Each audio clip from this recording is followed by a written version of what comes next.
how to buy the ski mask, Dogecoin. So before we start, this is not a financial advice. I am not a professional or economic expert. So before investing in any project that you find on my channel, please do your own research.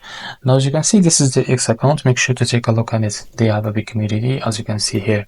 Now, to be able to buy this token, you just go and open it in CoinGisco.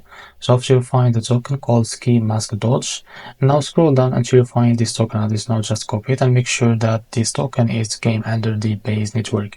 Now for that, I will use Bitkit wallet to buy this token. It's easy and it's more flexible.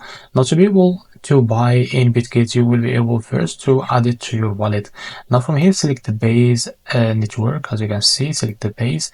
Now click in this little plus icon and copy the token address, as you can see. Now after that, click on this plus and make sure to read this warning. And now if you agree, just click on confirm.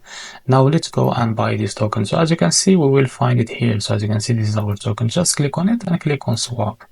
Now from here, I will switch it here. As you can see, select the crypto that you want to buy with. For example, I will use USDT. Now first of all, make sure that you have enough USDT. If you don't have the USDT in your wallet, just go and fill your wallet by USDT. So after you have a USDT, just go here and type how much you want to buy. Wait a few seconds to be able to see how much you will receive. So this is how much you will receive of this token, and now you will be able to buy this token. So this is how to buy the ski mask Dogecoin. If you found this very helpful, please like and subscribe. See you in the next video.